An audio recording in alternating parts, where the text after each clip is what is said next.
Yeah, mate, we got hards on. We're going to the end.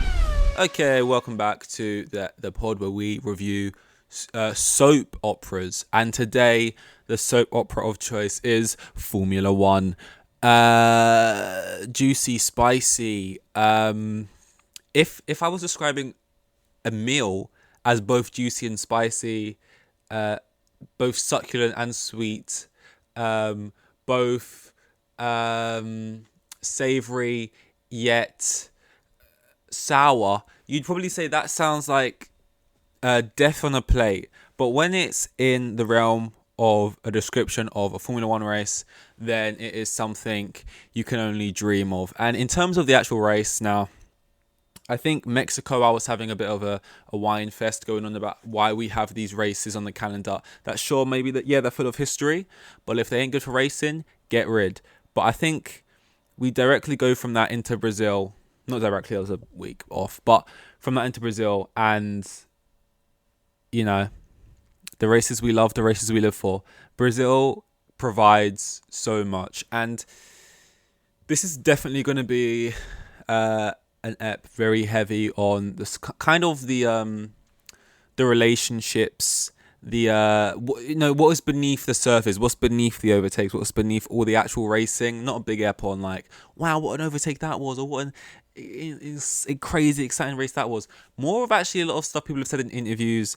Yeah, like I think up until a point I was like, oh, this whole ep's going to be basically surrounded by how much I hate George Russell, how he's a fraud, and he deserves nothing.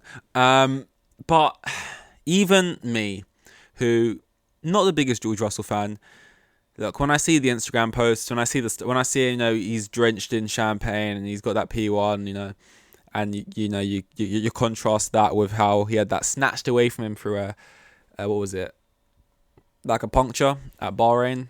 I'm like, I don't actually have anything against George Russell. It's more just that in this specific scenario, I don't know what it is. Like, I love George Russell at Williams. He then came to Mercedes, and maybe it's because it's coincided with me wanting Hamilton to do well that he's kind of just became an enemy uh, in that sense. But yeah, I mean, I'll say you why I was actually pissed about George Russell mainly, is because so many times where he gets a good result or he does something well or whatever, it's through sheer luck and just happenstance. Like, I'm not going to go back through multiple examples because I haven't done the research, but there's been multiple. And like today was just another example of that. Like, it just... there is something that annoys me about the fact he's going to finish the season with more points than Hamilton when he hasn't been better than him. But when you look back, the history books will tell you George had more, and therefore it has been a great first season. He's been very, very consistent. But I think Hamilton has had the better season because I've watched it and I've lived it. But people just looking back, they're going to see that and whatever. I don't know. Hamilton's just, he's had the more highs for me, and George has been consistent. He's always been around up in the top fives. That's really good for the team and I get it. But Hamilton has had way more highs, and the fact that George now has the biggest high with the win, and the fact he got it because he spun out in qualifying, but luckily for him, he was already P2, and that just bothered me. And then he gets to, and then the race. The sprint obviously gets an easy run at that. And then the fact that Hamilton has... And this is where we're going to get into like some of the beef. We'll start off with this bit. I wish I had the quote so I could read it verbatim, right? Verstappen's like, yeah, I mean, this race means nothing to me. I saw a bit of space. I thought, fuck it, I've got nothing to play for. I'm just going to go for it. Hamilton, yeah, I knew he wasn't going to leave me the space, obviously. But it cost me 5 seconds. It cost him the race. He could have won today. So, haha, fuck that guy. And yeah, I mean, as long as what I do, I was just like, wow. So this is what, like, I just feel like Hamilton has had some things. Like, he's had so much stuff going against him. He's got rivals. He's got enemies. George hasn't quite got that yet. And he's got people rooting against him. And I feel like earlier on in the season, when he was like the race where he was stuck behind Pierre Gasly and George was doing all right, I just feel like he must have had. They were testing more things out on his car than George's car. George just had the safer car, because then all of a sudden Hamilton went on to go get like 5 podiums in a row. You know what I mean? So like, I feel like he got the rough ride at the beginning of the season, and then now multiple times where like, he had a chance to win it earlier, but then George was like, "I want to, don't compromise my race. Make sure Hamilton is this and that," and then it meant both of them. It meant Russell got P3 and then Hamilton got like P5. And then today, it's like Hamilton could have won that easy, but then he gets the damage, he gets the crash, he gets set back a bit, and it's just like, ultimately, I always want Hamilton to do better than George. Right now, anyway. Maybe once, or if I see Hamilton get that 8th, I'll be less caring about it, because he's not even my favourite driver on the grid. But it's felt that way this season just because, I don't know, certain things. Then maybe I'd want to see George do well more. Because when George got into that Mercedes for the first time, like I was rooting for George to win that race. Like I was gutted when he didn't win it, and in the way he didn't win it. So like it's not really a George thing; it's more just like circumstance. But it's just like if I saw George win it, like he started like P8 and then he had like a great start, and then like he was smart with the strategy, then he overtook a bunch of people. But I just don't even see that a lot from him. Like yes, he done well to overtake Verstappen in the sprint race, but we've seen Red Bull haven't been quick really. In general, the weekend, it's like he has had good moments, specifically with Verstappen, where it's defending or trying to overtake Verstappen. But I just feel like in terms of performances, to go out there like to get a win, and it's the same way, right? People gas up Magnussen, like Magnussen the GOAT, Magnussen's on pole, and I get it, like he's in a Haas, and like it's their first pole, and it's Magnussen's first pole or whatever. Like I get it, but like when you actually deep and it's like, oh, he got it because someone crashed out and he just happened to be on pole at the time, and it's like, it's just not deep to me. Like, when Stroll got pole, yeah, that's gas. Like, he got it. It was in the wet. He was quick. And he just done it on pure pace. And, yeah, sick. When, like, oh, George is starting on the front row in a Williams because it's raining and no one got to do a lap. It's like, yeah, it's sick. But, and I get it's all banner. It's like when Latifi does something of basic level, or if Latifi finishes P19, everyone's like, oh, Latifi the GOAT. So I guess it's like a meme at the same time. But with Magnussen, it feels like people just really like Magnussen. And it's like, oh, wow. And everyone's gassed. But it's like, what does it matter? Like, he didn't actually get the pole, really. Like, he didn't win the pole. And he immediately fell back to like P8 in the sprint. And then, like, I don't think he even got points in the actual race, maybe. I can't remember. So it's just like, there you go. It was all for nothing. What you know what I mean? I'm not gassed about that. Maybe it's because it never happens to drivers I particularly care about that maybe I feel this way. But I just don't get all the love for him. Like, he did something exceptional. Maybe someone can, I don't know. But yeah, so Verstappen is what we brushed over earlier. Verstappen was like, yeah, fuck it. I basically went into a corner thinking there's a good chance we crash here, but I've got nothing to lose, and he has. But if he wants to crash, sure, we'll go for it. And it's that type of pettiness, you know, that you see from Max that actually makes me like Max in a way. Like, I think I exist. It's the whole thing like, oh, Marmite, you either love it or you hate it. And it's like, oh, Max, Lewis, you either you love one and you hate the other one. You either love Lewis and therefore will hate Max. Just you can't not, or vice versa. And I actually don't feel that way. Like, I prefer Lewis to Max. You know, I'm English. Lewis is English. He's the GOAT. I like seeing greatness. At the same time, I don't hate Max. Like, I want Lewis to do better than him. But Max is a necessary evil, and he's not actually even evil. He's just very competitive in a way. Like, he's not, like, Alonso is more of the evil out of everyone on the grid. Max, he's dark, but Hamilton can be dark too, and he's winning. And he can be smart, and Hamilton goes about it in a different way, and he can be smart about it, and he's a bit more of a media man. But I like that in both of them. And look, did I want Hamilton to go through and like win it? But yeah, I didn't want Verstappen to crash into him. At the same time, he did do it, and we're speaking about it. It adds topics and drama and like excitement, and that's more stuff that's going to be fueled into future encounters on track.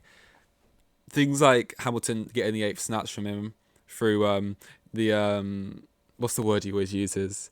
Manipulation. through that manipulation of the rules, through incidents like this, it just makes future stuff way more entertaining. It's like if everyone was just like some like goody driver and everyone left the space and that's fair, and it's just like it'd be boring. Like I love stuff like that. A bit of sportsmanship, and I feel like in other sports, maybe in football, like players diving and stuff, that bothers me maybe at times, and like things like that. You're just like, oh, like if I see Jack Grealish dive and like start on my players, like I'm not like, oh, I respect him for it, that he's making the game interesting. Like my views on football and Formula One in terms of what I get out of the sport and what I enjoy in the sport is kind of like completely different. Like it's completely different things to me. And in a sport like Formula One, what I've come to realize is there's things I like about it which are just completely not in football, and I kind of like those things to be separate. But yeah, Verstappen, that was part of it. And if we look at the flip side on that, the other, this is kind of an arsehole move. But again, I'm not like a Perez fan, really. So maybe this is part of the reason I don't care that much. But, and this is why I said like a soap opera. This is like the biggest soap opera thing. Perez. Now, Max Verstappen won this championship very, very easily. Very, very easily. And Perez aided with that. You know, all the times Perez is sort of a non-factor. Like he's never going to win. Like he has won, but he's never going to win regularly. So usually he's just there will do his strategy specifically to stop anyone else who could have a shot here, you know, getting to even the chance to even attack Verstappen. And he always does that, and he always lets Verstappen overtake. He's always, like, you see other drivers, like Ocon, there was on the radio, like, and this is for like 7th place in a race where both McLaren cars were already out. So I don't think they really had anyone challenging them for in the constructor or anything, but it was like, on the restart, into Ocon, but I think before the race, Alonso already said what he had said about Ocon, which maybe played into it a little bit. But it obviously didn't bother Ocon because they're like, let Alonso past you. Like, he's quicker, he's better than you, basically. And we don't want to fight him. We don't want to lose positions fighting each other. We don't want to crash or anything like that. Let him pass. And he's basically like, nah, I'm doing what I want. Do you understand? Let him pass. And like, he never yields. He says, I'm just going to overtake Vettel. They're like, that's fine, but don't fight Alonso. And he never even like says, yeah, sure. Like, he's just like, doesn't do it. So you have people like that, but then Perez, who's in a higher situation where he's fighting for podiums, there's more stuff that actually truly matters, and he still has been such a gracious teammate to Verstappen. And what you can say is, yeah, this season, all of those kind acts, if he didn't do them, would Verstappen still win? Yes, he would have still won the season. But last season, you know, they went into the final race on the same points, and Max won it through manipulation. So when Perez says, would Max have 2 championships if it wasn't for me? No, I don't think he would. He is probably right. He'd have 1 at most, because I don't know if he gets it last year without what Perez did for him. And even in this very race, he lets Max go in front of him. This race where Max has nothing to play for, apart from taking some points of the Alpines, sure. Like, Horner's like, go take some points of the Alpines, Max, as if it fucking means shit. Like, they don't, I guess that maybe they want AlphaTauri to be ahead of Alpine. I don't know if that's close, whatever. Sure, they've got to insist themselves somehow they really won the thing. But he's like, and Perez is like, okay, I'm going to allow Max to go ahead of me to try and get these Alpines because apparently he's got more pace. But ultimately, I need the points, and I'm trying to go for second here, which might seem like second is just the first loser to you, Max, because you really want it. But I've helped you. This is my thing. So I'm going to let you go through. I'm going to be the good teammate again, and I want to do it with the knowledge that you're going to let me go back if you don't manage to challenge the cars ahead. That's the deal made to him. Apparently made to Max as well. I don't know if they even made Max make that deal on that side, or they're just like, Max the champion, he does the fuck he wants. Max goes ahead. And this is the thing I don't understand about Max. Like, he says, firstly, he's like, they know my reasons? They know my reasons. He says they know my reasons as if it's like some deep, tragic thing. He's like, they know my reasons. I won't mention them, but they know my reasons, and, you know, they won't ask me again. As if it's something like, my father, my great grandfather died letting his teammate go ahead of him in a race. And on that day I promised I would never do that. I would never. No, it's probably some petty thing I don't even know about. That's the reason he doesn't want to mention it. But like, it's not like Verstappen. Okay, here's a way where it would be a little bit more understandable. A couple examples. If Verstappen was already ahead of Perez, he didn't just get let in front of Perez. He was already ahead of Perez in the race just by chance, and they said, Max, we know you're ahead of Perez, but could you slow down a bit and let Perez get ahead of you for the points? That'd be different. That's a one-sided thing. And even though I think Perez has got all the stuff to back him up and say, I've done all these things for you, so it'd be fair to give him that back. I could still understand as a racing driver why he wouldn't just give him that position. Another example, if Perez let him go in front of him, but then there were cars in between them, maybe Max wouldn't want to let rival cars overtake him just in order to let his teammate overtake him. I could also understand that. But the fact that it was like Verstappen was 7th and like Perez was 6th, and then Perez let Verstappen go 6th and he went 7th, and then it was just saying, just switch it back, no cars in between, and the reason you're even ahead of him is because he let you in front. You could argue he overtook him. No way. You see how Perez defended every single other car going into that exact same corner? Like, he lets him overtake him into that corner. Like, you've just had him let you go ahead to then not let him get it back for something that means so much more to him in terms of the points. You can understand Perez there. And Perez looking like a sad little dog who's just like his face in the interview when he's like, I don't know, you have to ask Max. Like, even still, he won't come out and really say anything. The most he said was, after all I've... Like, that is the soap opera line of the week. After all I've done for you, Max, after all I've done for you. And you'd go ahead and you'd do that to me. You wouldn't have 2 championships without me. And after all I've done, everything I've done for you, you'd go and do that. I didn't do anything. Exactly. You did nothing. You just drove away. And you took my points with you. And then doof, doof, doof, doof. And the doo, doo, doo, doo, doo, doo, doo. Drama. And now that was me speaking on that whole situation as what was fair and what was right and what I think should have happened. But I can't sit here and say I don't love the fact that Max did what I think not to be right. Like, in life, there's right and wrongs. You know, murder, wrong. Don't do that. As an example. Now, if Max did that wrong, that's a wrong I don't think he should do. And I would more disagree with him doing that wrong. But little petty stuff like this, I'm like, that's wrong. I don't know if I'd do that. But the fact that you're doing that, you know, I actually quite like that. I'm still quite here for it. Even though I think Perez is right in the scenario where we're taking all biases out of it and what's this and what's that. Just a bit of fun, and I'm quite enjoying it. I think the only other thing, yes, I thought, should we give George more love? What's there to say, George? You got your win. You know, I am happy for you. In isolation, in the bigger picture, I suppose I'm not happy for you because of the Hamilton, maybe agenda bias, whatever I got in there. But in isolation, I guess I actually am happy for George. He seems like a good fella, blimey, a good geezer. And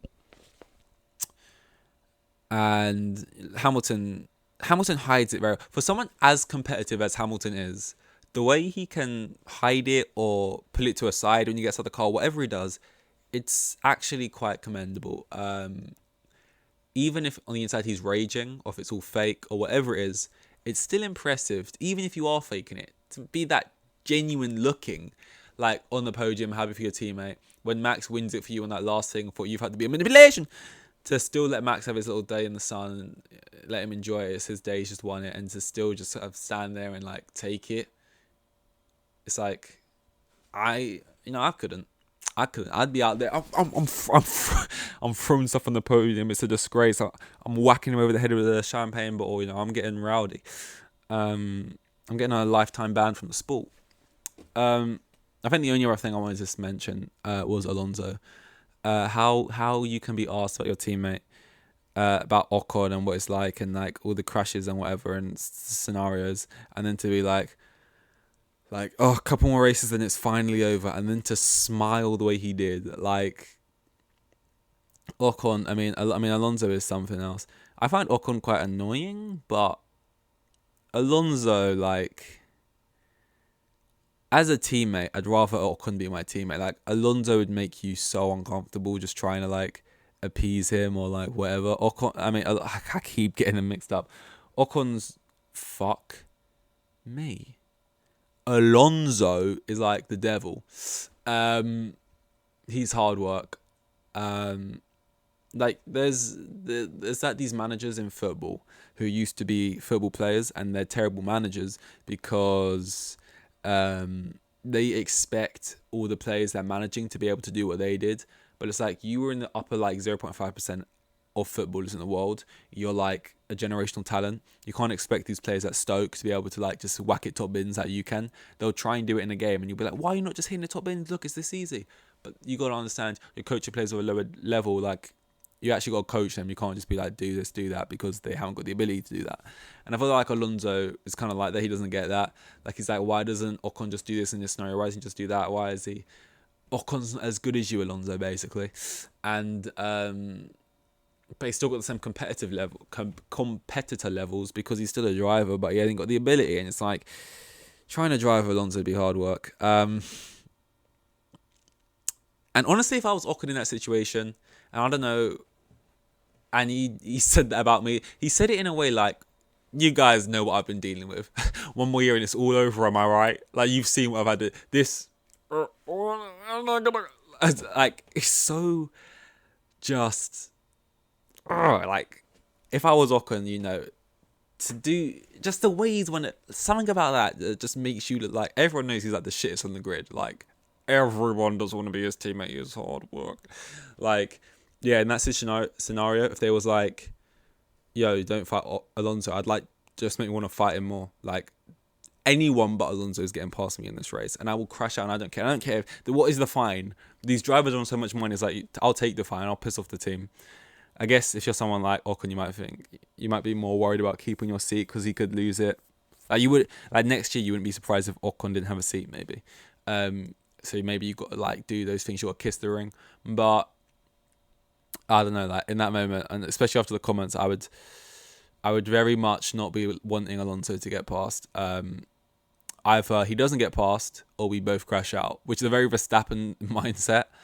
That's why I respect Verstappen, because maybe I've got a little bit of Verstappen inside of me. I understood how that sounded before I said it, and I said it anyway. But you know what I'm saying. But yeah. Interlagos, it was a good weekend, and yeah, sprints are fun when they're at races like this, though. When they was like Imola or something, boring sprint race. But today's a whole weekend, yeah, that was great. And then we got the final race, which is like, it's like Saudi Arabia or Bahrain. It's like one of them sort of Middle Eastern countries, under the lights, and last chance for, you know, I think I'll be happy, if I'm just being realistic with what I want out of the final race. It's just Verstappen doesn't win again. Wait, did Verstappen win this? No, George Russell win. Yeah, Verstappen just doesn't win again. Because if Verstappen doesn't win, it probably means something like the race is at least got something about it for the end of the season. So that's all I want out of that. But yeah, hard on tyres, hards on. This race, was this a hard on race, or was we soft? Was we limp? I would say hards. I would at least medium chub. What are we doing here? Anyway, that is all. I don't know what I'm gonna do after. It was a weird time to start this with like 4 races to go, so I don't know what I'm gonna do after the final race weekly. But I'll think of something. You know, I'll think of something. But yeah, that is all. Thank you all, and goodbye.